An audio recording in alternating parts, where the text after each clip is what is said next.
Hello and welcome back to episode 25 of the Shark Source podcast.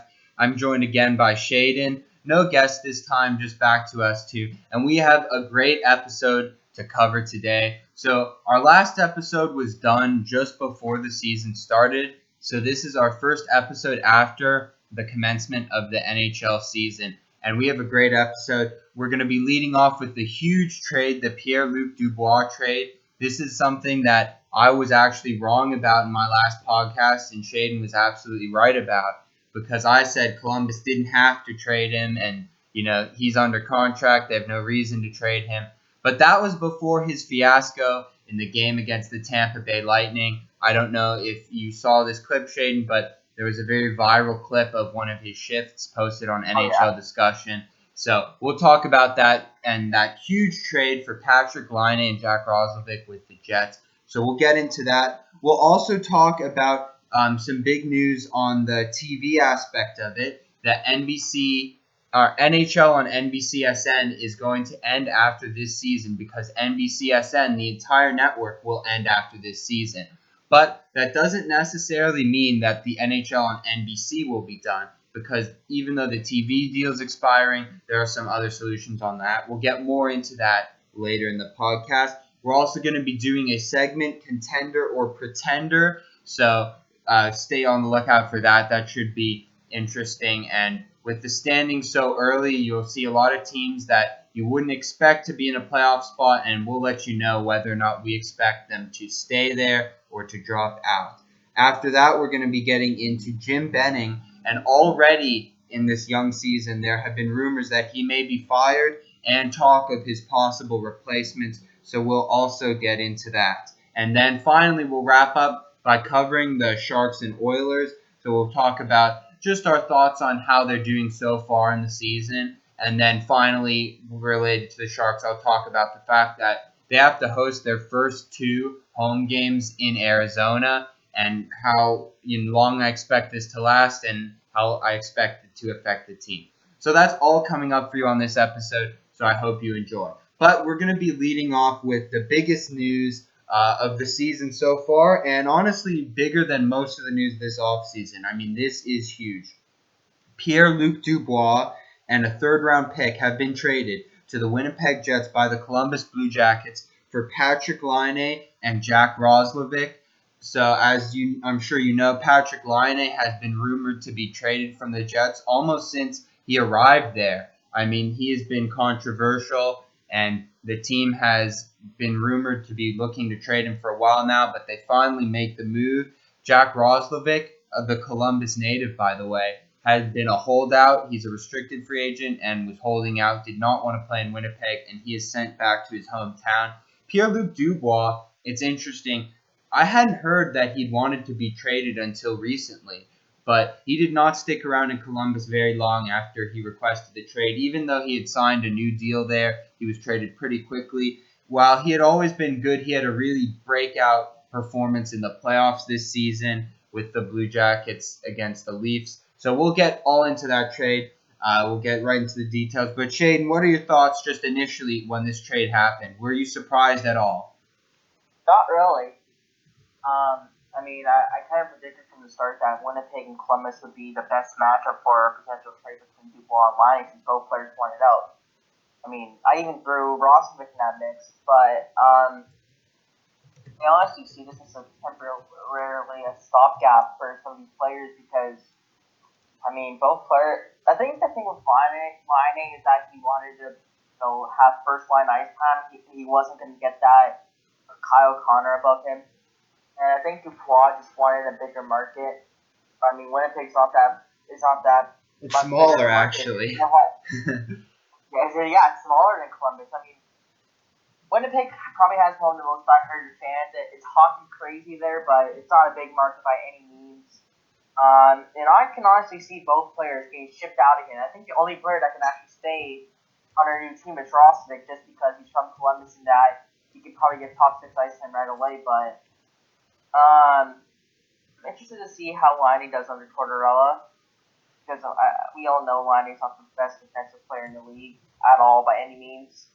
And Yeah, Laine really has to change his game under Columbus now. I mean, he can't just free roam around the zone. He actually has to try play defensively, and he's arguably now the best offensive player on that team, so he also has to put up the goals. Something that Columbus has been lacking for a while now. So for both teams, it's a fresh start. Short term, I think I give the win to Winnipeg, but if Laine can stay there long term and Rostovich Freeze, I think Columbus wins. Yeah, so this is an interesting trade because you mentioned that both players wanted out of their markets, and I believe Laine had also mentioned, you mentioned ice time, but I think he had also mentioned wanting to go to a bigger market. In fact, I remember after the draft lottery in 2016 when it appeared that he would be going to Winnipeg, that there were rumors that he was unhappy and that he was hoping a bigger market team like Toronto had gotten the second overall pick so he could go there. But it is pretty funny. I remember seeing a tweet. I can't remember from who, but it said something to the effect of imagine wanting out of Columbus/Winnipeg and being traded to Columbus/Winnipeg. Oh, So yeah. they're basically very similar markets. I would say Winnipeg has probably more diehard hockey fans, but it's also smaller and colder, though Columbus is still very cold as well. So, both not exactly a big change really for either player, but definitely a change in coaching. And Pierre-Luc Dubois' relationship with John Tortorella, I think, is a huge factor in him wanting out. If you guys remember in the play-in round, John Tortorella, there's a viral clip of him yelling at Dubois on the bench. And I believe in that same game or in the next game, I can't remember which one, then Dubois ended up scoring a hat trick, including the game winner against the Leafs. So it was pretty interesting how that worked out. But so we sort of had assumed, because of that performance, maybe Dubois would give credit to Tortorella for straightening him out and helping him play well, but it seems that Dubois did not have a very good relationship with Tortorella, and now he's been shipped out. Of course, this is interesting because Patrik Laine is also sort of stereotyped as being a difficult player to coach. So him being mixed up with Tortorella is going to be crazy because Laine is also sort of notoriously not a very good defensive player. He's like a pure goal scorer, similarly to how Ovechkin was when he was much younger. So this is just going to be crazy. I think this is such a entertaining and fun matchup, Laine with Tortorella. So I'm really excited to see how it works. So we're going to get into the stats really quickly. Just want to give you some comparison on the players. So Laine's played in 4 NHL seasons. In his first season, he had 64 points in 73 games. His career high was his sophomore season, where he had 44 goals and 70 points in 82 games. The next season, he had a 20-point drop-off in a 14-goal drop-off. He only ended up with 50 points in the same number, 82 games. And then last season, he was on pace for close to a point per game with 63 points in 68 games before that season was shortened. This year, he's got 1 game played, and he has 2 goals and an assist. So I believe he was hurt. That's why he only had 1 so far this year. Meanwhile, Dubois, nowhere close to, or actually not true, no, nowhere close to Laine's mark of 44 goals. But he was putting up some pretty solid points as well. In his rookie year, he put up 48 points in 82 games, and his career high was also in his sophomore season, 61 points in 82 games, and then last year, 70 games, 49 points. So both pretty gifted offensively. I would definitely say Laine is a much better goal scorer. Dubois may be more of a playmaker. Of course, Dubois is a left wing, but he's better. That's what he's listed as on Hockey Reference. I think he's played some center before, though. Correct me if I'm wrong. But he's also better defensively. And then can't forget about Jack Roslovic, because this is not an insignificant part of the trade. Roslovic is a former first-round pick of the Jets, and while his career high was last season with 29 points in 71 games, people have said he could be as good as a second-line center. So getting him for only a third, I think, is very good for Columbus. But whether or not getting Laine for Dubois will be worth it, we're yet to find out. Yeah, I agree. So, Shaedon, so of course, how do you think this trade is going to affect each team this season? We talk about long term. Laine is going to be a restricted free agent again at the end of this year. So, long term, there could be problems. You said we might see both of these players, Laine and Dubois, traded again from these teams. But how about this year? Do you think that it's going to affect either team's playoff push for this year? Maybe quite a bit. I mean, for Winnipeg, I mean, they get a very, very good second line center in Dubois. I think that, especially in the Canadian division, where there's a lot of teams in that division that have a lot of their one-two punches. In Edmonton, they gave a Draisaitl. In Toronto, they have Matthew Tavares. Montreal, Suzuki, Kakayemi. So, I mean, maybe I think Dubois is way better than Dubois. Shifley 1-2 is better than a Shifley Stastny, and it's really going to help the Jets. Dubois also plays nasty hockey, and I mean, there's a lot of those types of players in the North Division. So, I mean, he brings another element to the Jets that I think is kind of needed. And we'll see if he fits under Paul Maurice. I think under the right situations and with the right players, he can do well for the Jets. He's going to be an impactful piece. Now, once again, long term, does one Sater, we'll see. But for this season, I'm going to be excited to see what he can do under Paul Maurice. And for Columbus, they haven't really scored a lot of goals so far. It's been a lot of defensive hockey. So, I mean, Patrik Laine can step right up into the lineup in a kind of a weak division. I mean, there's some kind of met teams in their group with Detroit, Chicago. So if he can get hot, Columbus could be a very good team. So we'll have to wait and see. But I'm definitely more intrigued to see what Laine can do with Columbus, because we all know Dubois can excel even under a defensive system. Laine is hard to tell. So I'm excited to see what Patrik Laine can do with Columbus. Yeah, I'm glad you brought that up because I think playing under Tortorella, Patrik Laine has a really unique opportunity to elevate his game. And what do I mean by that? Well, Laine has always been a consistent goal scorer, but I'm excited to see if he can become consistently elite. When he scored 44 goals, that's an elite goal scorer right there. But he hasn't come close to it since then. I mean, his career high was 30 after that season, 30 goals. So I think playing for a tough coach like Tortorella, it could force him to elevate his game and become a consistent 40 goal scorer. And if he can do that under Tortorella, then I think Columbus definitely wins this trade. And additionally, I'm wondering if he can become better defensively, because under maybe if he can become consistently a 40 goal scorer and Tortorella can improve his defense. Well, I mean, at that point, he's like a top 10, top maybe 5 player in the league right there. So I'm excited to see how that happens. Of course, it could end worse than that. And what do I mean by that? Well, a lot of people in the analytics community, and I don't completely agree with them on this, but they say that Matt Barzal is sort of limited by playing for Barry Trotz in his defensive system. Matt Barzal's career high point total is 85, but he's never scored more than 22 goals. And some people say that if he played for a more offensive coach, that he could score, be a 40 goal scorer. So we'll see. Maybe Laine's point production will take a huge hit playing for a more defensive coach. So I'm just excited to see what will happen with Laine in Columbus. It should be very exciting.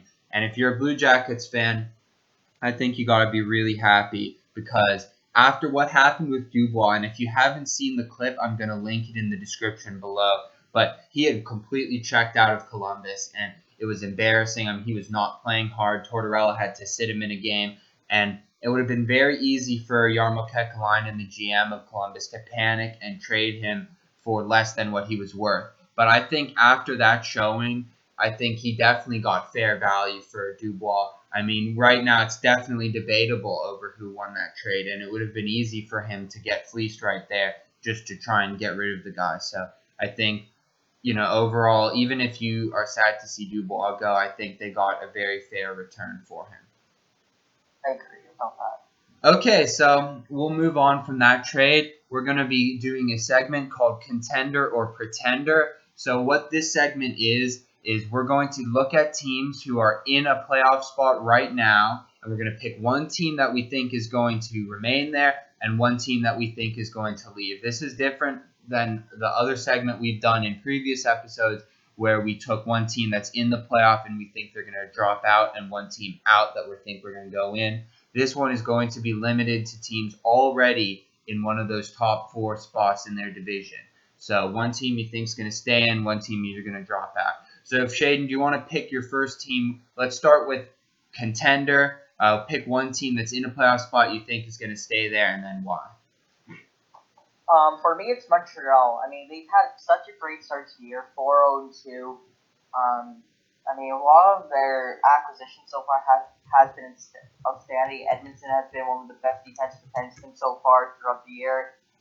Carey Price has been solid. Jake Allen's shown to be a really good backup. Howard Toffoli had like 7 goals, 3 games against his former team.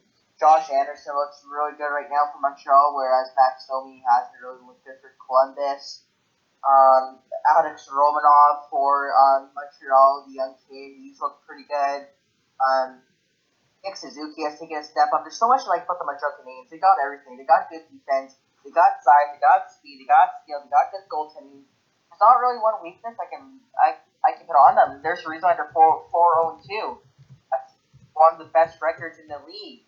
And like I said, all of their games have been won in regulation or lost in OT. They have the best goal differential. I think they've scored the most goals in the league so far too. So, in the Canadian division where I had them 5th place, just barely making the playoffs, I think they stay in the playoffs. I think they stay in the top 2. I think they're just a really solid team all around. Well, so we'll get to that one. I'll tell you why I think that take is really interesting a little later. But I'm going to go for my contender. I'm going to take a pretty easy answer. I'm going to go with Tampa Bay. I think they're obviously going to make the playoffs. I picked them to make it pretty far into the playoffs. I can't remember if we did playoff predictions on our podcast, but I have them winning the Central Division. The only reason I think it's noteworthy of mentioning is they have not been perfect. I mean, they've been plagued with injuries. Kucherov is injured, and he's set to miss the entire regular season. And I don't know if he's going to miss playoffs or not, but he will be missing a lot of time. They were never able to trade Tyler Johnson, which was sort of an issue when they waived him over the summer. Everyone thought he was gone. So even after their Stanley Cup, Tampa Bay was far from perfect heading into next season. But so far, they have dominated. They've played very well in their games. They blew out Chicago 2 times, which I guess isn't saying too much now, looking at how Chicago has played since then. They had some close games, but I doubt, and they did lose that tough one to Columbus right after the Dubois trade. But I think no doubt Tampa stays in the playoffs. An easy prediction, but still, I just wanted to mention that it hasn't been all rainbows and sunshines for them. They've dealt with a lot of injuries and problems, but I still have no doubt that they're going to win their division and make the playoffs. All right, let's hear a pretender. Who's a team in a playoff spot right now that you think is going to drop out? It's between 2 teams. It's either New Jersey or Chicago, but I'm going to go with the safe round and say Chicago. Their goaltending, their goaltending is the worst in the league by far. I mean, Kevin Laine had a couple good pair games, but it's against Detroit, so you can't really put that much context into it. The loss of Doc and Hayes over a full season is still going to hurt them. Boston and the brink just got placed in the COVID protocol list, so they're going to be out with those. They're not going to have those 2 guys for a while.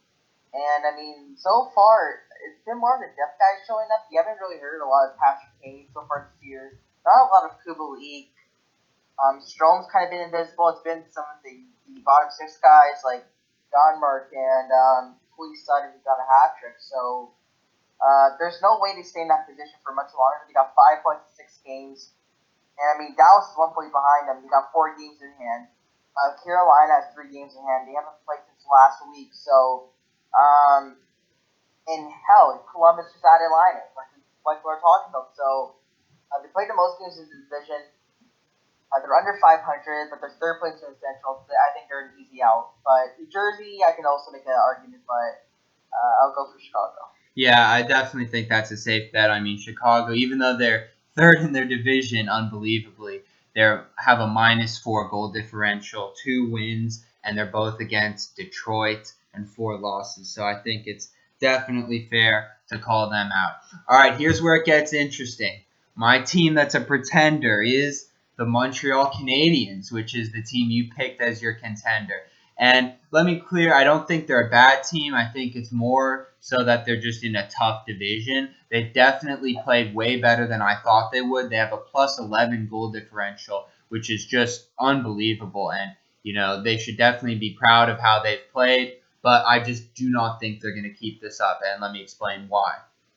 If you look at their stats, we currently have Tyler Toffoli leading the team in points. He's got 8 points in 6 games, 5 of them goals. Jeff Petrie, 7 points in 6 games. So they've been really playing well, but I don't think that continues. Toffoli, he's good. I don't think he's going to keep up that pace this year. And then here's where you can start to be concerned. Look at Carey Price. Carey Price currently has a save percentage of .893. Jake Allen, who's surprisingly playing better than Price, even though I think Jake Allen is very good, has a .907 save percentage, which I think for him is actually a bit worse than what he could be doing. So goaltending, I think they should be concerned. And now one might be able to say, oh, well, it's early in the season. There's plenty of time for the goalies to rebound. But I would say to that, well, it's early in the season, so there's plenty of time for their forwards to regress. And I think that's going to happen. So I don't think Montreal makes the playoffs. They're my pretender in the Scotiabank North Division. All right, so that will be it for contender or pretender. So now we're moving on. So I believe the next segment we're going to be covering is the TV deal situation in the U.S. It's not super hockey related, but this is very important, especially for our U.S.-based listeners, including myself. So the NHL and NBC, they currently, basically, if you're not familiar with how it works, is during the regular season, most of their games are on the NBC Sports Network, which used to be Versus, but they purchased it and rebranded it, I believe, in 2010 or 2011, something like that. So that network is going to end at the end of this season. At the same time, the NHL's deal with NBC ends at the end of this season. So that means that the games are going to be up for bidding. I'm not sure if NBC is going to bid on them. I'm pretty sure they will. I think other companies involved, ESPN, Fox Sports, maybe TNT, maybe TBS, those will also be in on it. So I'm excited to see what's going to happen there. But this is pretty interesting because even though NBCSN will no longer be airing their games, NBC does plan on sort of phasing out NBCSN during this season. So I believe USA will be showing their games as well and during the playoffs. And if you're not familiar with USA, USA is not a sports network. USA sort of shows TV shows and stuff like that. But during the playoffs, NBC airs every single playoff game. And when in the first round, when they've got like 4 games going on at once, they'll use NBC, NBCSN, and they'll also have games on like USA. So it isn't the first time that they've been on USA. And if games go on the USA Network, I believe it'll be still the same NHL on NBC presentation. So the same music, same commentators, same color scheme and everything that we're all familiar with. So I do hope they continue that because as someone who grew up watching the NHL on NBCSN, I would be sad to see it go. I think ideally what they would do is have a TV deal similar to MLB or NBA where they have it on multiple different networks. So because ESPN, I don't like ESPN personally. I think their coverage, they've sort of strayed away from sports. I mean, you'll see them talking for hours on like what LeBron James wore walking into the game, like style and fashion. So I really don't like ESPN. So I wouldn't like it if all the games were on ESPN, but I understand that it's important for the game to get on that network because that's on much more TVs than NBCSN is. So, I think it would be good if we could have some on there, some on the USA Network, maybe some on Fox Sports. So we'll see how it turns out. That should be resolved by the end of 2021. Okay, so now sort of related to that, we're going to be talking about the national TV schedule. So this is a segment that we've done every single year that we've done the show, I think. I think this will be the third year that we've done this. This is sort of a classic. We always talk about what games are going to be on national TV for NBCSN and NBC. So I believe this wasn't released when we did our last show, or we just forgot. So, but now we're going to be talking about it. Of course, some of the games have already happened. But Shaedon, just looking at the schedule, is there anything that stands out to you? What do you like or dislike about this? Of course, more Canadian teams, which is always a bonus. I mean, it's been like I'd want to say like since 2017, but when these young stars in Canada have really grown and shown, NBC has been more. It looks like they've been more. Trying to find the right word. Hesitant to show these games because you got Elias Pettersson in Vancouver, you got Austin Matthews in Toronto, you got Connor McDavid in Edmonton, you got Mark Scheifele in Winnipeg, and I think it's great for NBC to show these games to American audience. Of course, some of their stars in Canada are also American. I mean, they can relate to them in some certain way, and I really think that the all Canadian division has boost up ratings in the U.S. as well. I mean, you're going to get, I think, a couple of Montreal-Toronto games there. I'm pretty sure they're broadcasting a Battle of Alberta game on NBC, which is great to see for American audiences who didn't get to see last year. So that's one thing I noticed that they like to show more Canadian teams this year. Another thing is that, which also makes me happy, is that there's a lot less Chicago games. Yeah, finally. When they started to suck in 2017, they got a lot of games, and now they kind of slowed it down, which is nice to see more diversity. That's really about it. Obviously, there's a limited number of games they can show because teams will be facing each other 8, 9, 10 times a year. But holding rivalries in the divisions, I think it can be a great marketing tactic. It can boost up ratings, and not as many games on the schedule, of course, because of the shortened season. But there's a couple good ones on there. Yeah, so I do want to go back to your point about more Canadian teams being broadcast. I think the reason for this is this. In 2016, that was the year the Sharks made it to the Stanley Cup final. There were 0 Canadian teams in the playoffs. There weren't any. And that was the first time in a long time that happened.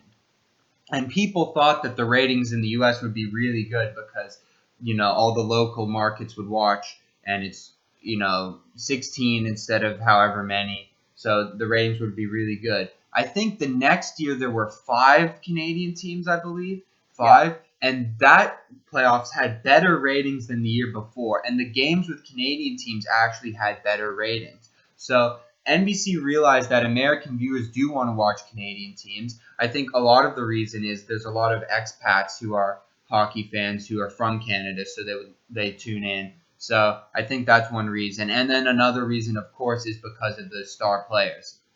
There was the McDavid versus Matthews game, which I was going to watch but was not able to. That was on NBCSN. Apparently, according to Shaedon, it wasn't that entertaining. So I guess I didn't miss much. You mentioned the Battle of Alberta. That's really exciting. Actually, it was not on NBCSN last year, but I'm very sure I did get to watch it because it was on NHL Network. Now, that's not in nearly as many people's houses as NBCSN, but it was on TV here. But I'm excited that that's going to be showcased. And then moving away from the Canadian teams, you mentioned that Chicago got less games. I actually don't know if that's really true because there's only 56 games this year, and Chicago is going to be on TV 10 times. So if you put it out to an 82-game season, that's actually probably pretty consistent with what they've been getting. And I guess, it kind of makes sense because they did win that qualifying round of the playoffs last year, but they're going to be really bad this year. So I'm not too sure why they're putting them on TV so much. And the Sharks, this is going to be the fewest games they've had on NBCSN in a long time, which is pretty deserving. I think they only have 3 games. And now here's the worst part of it, though. I don't know if we covered this on the last show, but NHL is planning on having an outdoor game this year because the Winter Classic and Stadium Series were canceled due to the coronavirus. But they are having 2 outdoor games in State Line, Nevada, which is right on the border of Nevada and California near Lake Tahoe. And the Sharks, despite being by far the closest team, are not going to be playing. If you aren't familiar with the geography, San Jose is only about 4 hours away from Lake Tahoe, and they will not be playing in the game. And even though it's in Nevada, Vegas is much further away. Now, it does make sense because, the Sharks are not very good, so they picked 4 really good teams to play in it. But I still wish the Sharks were able to play in that game. And what I also wish is that fans were able to attend because this is outdoors. It's in Nevada, which is a much less restrictive state. So even though the Sharks are not playing, if fans were allowed to attend the games, I would make the drive up. I would attend. But the fans are not going to be in attendance, so I'm not really sure why they're doing it other than just to create excitement, I guess, and have a cool little experience. So both of those games are on the main network, NBC, and they're currently listed actually as on the same day, but I think that's an error on the website because they're not on the same day. But I guess the website just for some reason says they're both on the 21st, but they're not. But anyway, I'm very excited for those games, even if the Sharks are not in them and I can't attend. All right, so I think we usually do this every year. We pick one game that we're most excited about. So, want to do that again? I guess we can. Yeah, you go ahead, or I can go first. I'll go first. It's because it's related to what I was just talking about. The game I'm most excited for is Vegas versus Colorado at Lake Tahoe because that's always going to be a great matchup. I think we could see that in the playoffs this year, and to see it outdoors, very close to where I live, would be not very close, but kind of close to where I live, is going to be very exciting. So that's the game I'm most excited for. I think mine's pretty obvious at this point. But I think Edmonton Calgary is just going to be a great game. Of course, it's a classic. I mean, one of the best rivalries in the NHL, you can probably argue, is the best besides Montreal, Boston, or San Jose, Vegas. And I mean, for American viewers, it's been a while since they've seen one. Of course, it showed one from last year, but that was on the NHL Network. So, I think it's going to be a treat to watch. I think it'll be the third time that in the season that Calgary and Edmonton will meet up. So, that's going to be a big game. Both Canadian teams in that division. Who knows what the standings could look like at that point? Maybe it's Edmonton first, Calgary second. So, it's going to be a huge game for both teams. I'm excited to see what would happen. Yeah, I'm also very excited to see that game. Again, Battle of Alberta, always exciting. I think last year might have been the best one ever with all those fights. Just hearing the crowd go crazy. It is too bad that there won't be fans.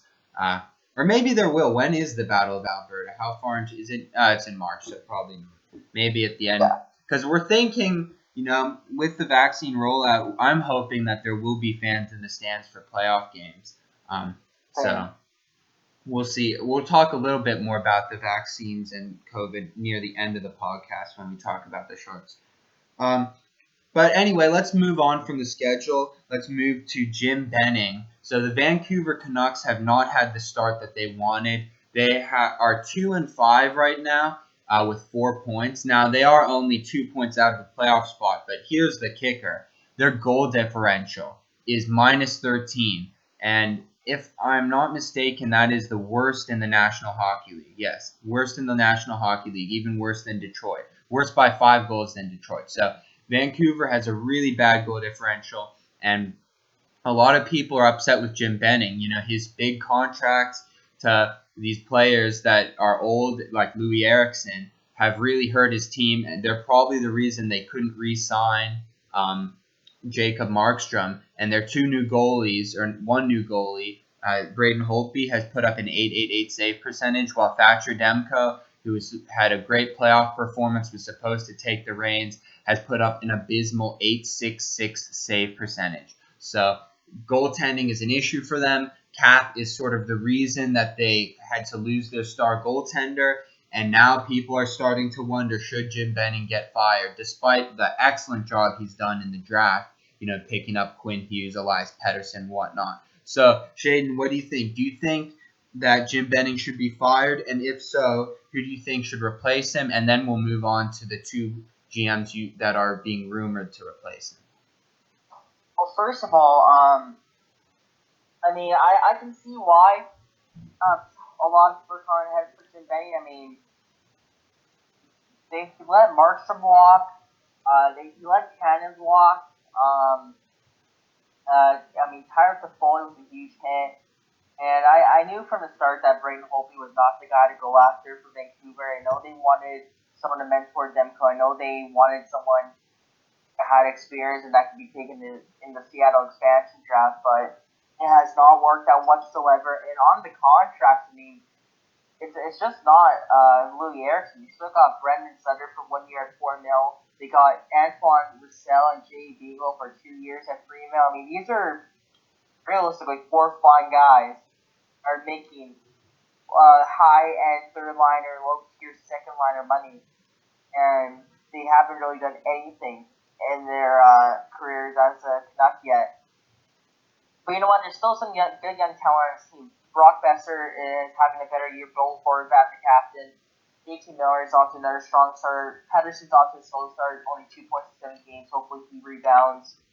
Niels Hoglander has been good for Vancouver, but I mean, there's also a problem in the defensive end. It's still a bit weak. I love Quinn Hughes. I like Nate Schmidt, but everyone else is old or overpaid. I mean, Tyler Myers is 30 years old, and for the next 4 years, he's making $6 million, and he's not the best defensive guy either. Alex Eller, 34, makes $6 million, and at his age, he doesn't have much mobility left. And next year, I mean, they have Pettersson and Hughes' contract coming up, and they only have $22 million in the cap space. Like, they're going to eat up a good chunk of that space, and they won't have any other room to sign guys like Demko. And I mean, yeah, they're in a huge trouble right now. They've only made the playoffs twice under Jim Benning though since 2014. The first year they lost to the Flames in 6. In the second year, which was this past year in 2020, they lost to Vegas in 7. But I think I can make the argument it was because of Jacob Markstrom, who Vancouver actually offered a contract. I think they offered like $5.75 million. Yeah, but Calgary offered more. Right? Exactly. Like, they had the money to re-sign Markstrom, and they had the money to re-sign Cannon, and they went with worse options. And yeah, the contracts are really degrading them. And I mean, this year's gonna be 7 years since Jim Benning was hired. If they miss the playoffs, the young core they have, I think he deserves to get fired now. As a replacement, that's hard to say. For me, I would like to see a former Canuck get the job. I think we can both agree that hockey has reused the same names over and over again. I mean, there should be a new face in the NHL front office. And honestly, I do think someone like a Ryan Kessler or Kenneth Bieksa would be a good fit for the GM job. Now, I know hiring former players is not the way to go. A lot of teams have done that, especially the Oilers. When they hire former players or coaching staff or whatever, it never ends out well. But I don't think they should go after the two guys that they're rumored to mention. There's no one really else out there as well. Kevin Bieksa is doing Sportsnet games here in Canada with analysis. I mean, if someone at an organization has great hockey IQ and they've played the game for a long time, I think they'd be a good fit for that team. And they really need a big change soon because they have 3 straight games against Ottawa. If they lose 2 of those 3 games that they should win on any given night, they have to change up something. Yeah, you mentioned those 3 games against Ottawa. Tonight, they're playing them at 7 p.m. Pacific time. I'm not sure if this podcast will be out before that game airs, but just letting you guys know that the goal differential, this is all being said before their first game against Ottawa. So if that game changes it, oh well. But yeah, I definitely you look at those contracts, and Eric's, like you mentioned, Eriksson $6 million, Edler $6 million, Maya $6 million. I mean, for those guys, that number is just unbelievable. I mean, it is hard to believe that someone would. And then Nate Schmidt. I mean, he's probably might be worth it, but he's 29 and he's getting close to $6 million. I mean, what Jim Benning just cannot be trusted to give out contracts like that. He just cannot. And we have to credit him where credit's due with scouting, and drafting. But maybe that's his scouting department should get credit for him. So I do think he should be fired. And those two replacements that were mentioned, Chiarelli or Dale Talon, I don't think any of those two guys should be let anywhere near a hockey organization. Dale Talon, I mean, Chiarelli, we don't even have to mention why. Everyone knows why. He's a terrible GM. But Dale Talon does not get enough credit, or I guess I should say does not get enough blame for the total mismanagement of the Panthers. I mean, they were so bad for so long, you would think a team would eventually just luck into getting a good player. But he just consistently made them bad. They've underachieved. They have two elite superstars in Huberdeau and Barkov, and yet they've gone nowhere. And, of course, that icing on the cake is that Bobrovsky contract. So Dale Talon should definitely not be considered. I personally want to go with, I think they should take a look at Dean Lombardi. I believe he's currently working with the Flyers right now. He was the GM of the Kings when they had their two Stanley Cups. I think he would be worth taking a look at because, he was able to achieve a lot with that organization. Maybe he could do it again with the Canucks. So, anyway, we'll see if the Canucks can rebound. It's still early, and just in case you Vancouver fans need any more pain, Jacob Markstrom is absolutely playing unbelievable right now. He's only played 4 games, but he has a .928 save percentage. So, that is just unbelievable. And for what he's getting paid $6 million per year. But you see, that's a proper usage of $6 million. Not for Louis Eriksson, Alex Edler, or Myers. This is definitely a worthy spending of $6 million. And if the Flames have to be thrilled with that contract, taking him away from a division rival like that. Oh, yeah, it's costing them. Yeah. Easily. All right, so that'll do it for Vancouver. So we're getting close to wrapping up. We're going to be talking about the Oilers and the Sharks. We'll start with Edmonton. Shaedon, you can sort of talk about your thoughts on them this season, and I'll briefly say something. Then we'll do the Sharks, and then we'll wrap it up. So, Shaedon, what are your thoughts on the Oilers season so far? Oilers are currently, for those of you guys who haven't been following too closely, Oilers are 4th in the division right now. 3 wins, 4 losses, and a -4 goal differential. So, Shaedon, what do you think? Well, it wasn't the start of the season I was expecting, of course. I was just first game against Vancouver. I mean, I get it. Played terrible. I think both teams played sloppy hockey that game. And I get it. You had a week of practice, no preseason games whatsoever. It would have been 4 months since they last played hockey. That's around the time of an off season. So I get it. I get why they're jittery, but next game they went out, beat Vancouver. Then the Montreal games happened, and we just played terrible defensively. Score not really doing anything too much. Our 2 goal scorers in those games were Slater Cuckoo and Devin Shore. And I mean, I knew the loss of Buffon was really going to hurt the Oilers bad, especially on the defensive end. But I mean, I didn't know it was going to be bad to this extent. Our power play has not looked good at all. The power play that went 30% is now down to 11. And I mean, yeah, I know Barry's a power play specialist, but I really think that Clefbaum was one of the main reasons why that power play 30%. It looks so lost with Barry on the ice. And that's no disrespect to Tyson Barry. I actually like him so far. He's actually been playing decent defensively, which is kind of weird for his part of the game. But that power play just has not looked good with him on it.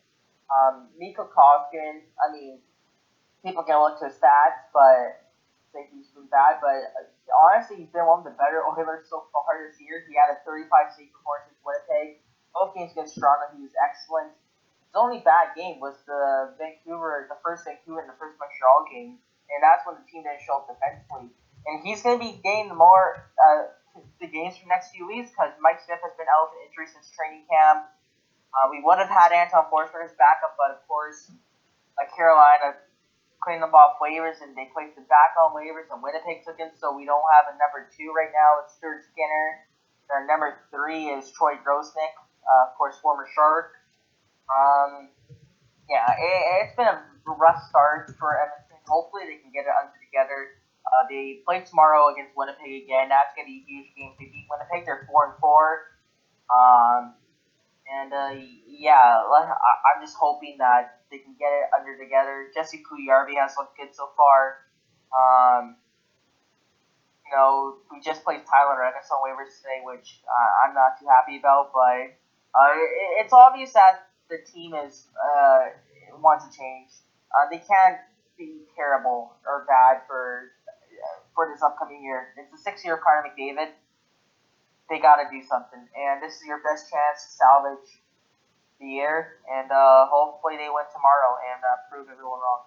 Yeah, I'm glad you bring that up.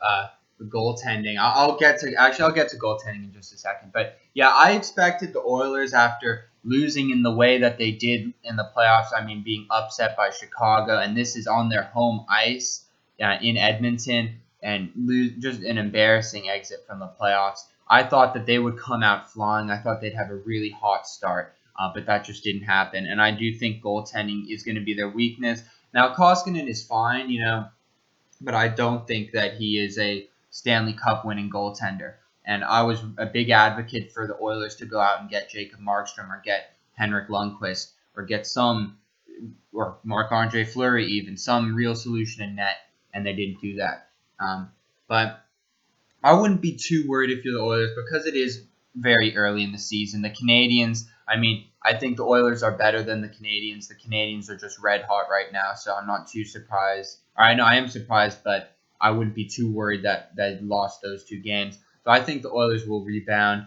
And goaltending, this is someone who a lot of people are slandering Troy Grosnick, and they were saying, he's just a stopgap. I've been a Troy Grosnick supporter for years. He's played 2 NHL games that I know of for the Sharks years ago. He had a 45-save shutout against Carolina in his first NHL start, and he had sort of been buried behind Aaron Dell. And if you've listened to this podcast long enough, you know how I feel about him with the Sharks, and the Sharks eventually traded Grosnick. But I'm very excited. I hope he gets his opportunity to earn a backup job. I don't know about last year, but he had been putting up really good numbers in the AHL. He had been making the AHL All-Star game with the Milwaukee Admirals. So I do hope that Troy Grosnick works out for the Oilers. Okay, so with that said, we're going to move on to the Sharks. So the Sharks have had a pretty crazy season so far because they haven't been in San Jose. They had to hold their training camp in Phoenix, Arizona, or I believe it was actually Mesa, Arizona, where they were holding their training camp. But, anyone who if you don't live in the Bay Area, you might not know how bad it is. But this is probably one of the most restricted areas in the world. In most places, even if your ice rinks aren't allowing people to host games, they would allow the professional team to host practices, and they would host a stick and shoot or a free skate or something like that. But the rinks here are completely closed to anyone. The San Francisco 49ers football team and San Jose State football team had to move out and play in Las Vegas and Arizona. They had to, because the county was just not allowing teams to play here. And the Sharks were hoping that by their home opener, which is on February 1st against Vegas, that they would be able to host teams at SAP Center. But that is not going to happen unless something changes in the next few days, but it probably won't. So the Sharks are going to be hosting the Vegas Golden Knights in Arizona. And then they're going to be back on the road playing the Ducks and Kings before hosting the Ducks in San Jose. So the Sharks have now until the 13th to hopefully get approval to start playing again in San Jose. But I think that long term, this is going to be a problem for the team. Maybe short term they're able to deal with it, but I don't think any team can deal with being on the road for this long and it not negatively affect their game. Now, as for their performance, I thought the Sharks are playing about what I expected. I predicted this team to finish 4th in the division, barely making the playoffs, and that's the kind of team that they're playing like right now. They had a very strong showing in their first game against Arizona. They sort of collapsed at the end there, but managed to pull out the win. And their second game against Arizona, they got outplayed. Then against St. Louis, their offense was very nice, but their defense, and especially Erik Karlsson, was really bad. The goaltending so far, Jones has been better than I expected. Dubnyk has been about what I expected, so not very good. And they've split every single series they've played so far. So split with Coyotes, split with Blues, and split with the Wild. So the Sharks are playing about 500 hockey, which is what I expect from them. So I'm hoping that they can turn around, but they've got a very tough 4-game set coming up, 2 against the Avalanche in Denver, and then 2 against the Golden Knights in Arizona. So hopefully the Sharks can turn it around, but my main takeaways from the team is that Erik Karlsson is still bad defensively, which is a huge problem, and Jones is looking better than we expected, which is very good. So hopefully Jones will keep that play up, and hopefully Karlsson will improve. There's one player on the Sharks I want to talk about. I think he's playing in the top 6 right now, and he got 2 points in his first game. That's John Leonard. From what I heard, he's been amazing defensively for the Sharks. I think I saw a post on Instagram. I don't know if it was satire or not, but it probably was. But that he should be in consideration for the Selkie.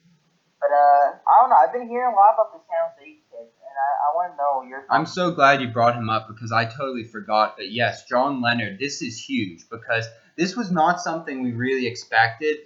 For our prospects right now, our biggest prospect is Ryan Merkley, and I believe he's on our taxi squad right now.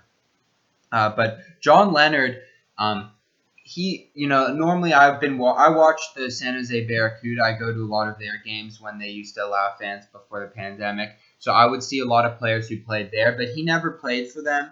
And so I think the only time I saw him was when he was at a prospect scrimmage that we host over the summer. But he was never really super hyped. I mean, this guy was a 6th-round pick in 2018. So I really had to be honest, he was not on my radar at all coming into the season, and I was surprised that he was in the opening lineup. But when you look at his stats, it's actually less surprising. In 2018-19, he had 40 points in 40 games with UMass Amherst, and last year he had 37 points in 33 games. So he actually has been doing, putting up pretty impressive numbers in college. So it's not too surprising that he got the start. And when he's played, he was immediately noticeable. And what I noticed most about him was the speed. I mean, this kid is fast, and this kid is, he can play well. He's not the biggest kid. He's 5'11", so, not huge, but he's got speed. He's been good defensively. Definitely, I wouldn't say Selkie trophy worthy, but I've been really impressed with him, and I expect him to remain in the lineup for the entire season. I believe against St. Louis, he was on the second line already. I think normally he's not on the second line, but he was playing second line minutes. So this guy, I'm really excited about him, and Sharks fans should be really excited because he was not someone on our radars as going to be an elite prospect. And I'm not sure how he'll turn out, but definitely a pleasant surprise for the Sharks so far, John Leonard. All right, so that is about it. Unless there's anything else you want to cover, that will do it for the show. So anything else? I don't think so, unless something breaks in the next couple seconds. I don't think so. Yeah, I think we're just about good. So thank you guys for what. There's the third jerseys for the Capitals, but honestly, I think they're pretty ugly, and that's all I'm going to say on Yeah, this. same. Not that nice. All right. So thank you all for listening to the show. I hope you enjoyed. If you did, make sure to check out previous episodes. Make sure you like, comment, and subscribe. Shaedon's information, his Instagram will be in the description. So will my page's Instagram. Will all be in the description below. So I hope you enjoyed, and we'll see you guys next time.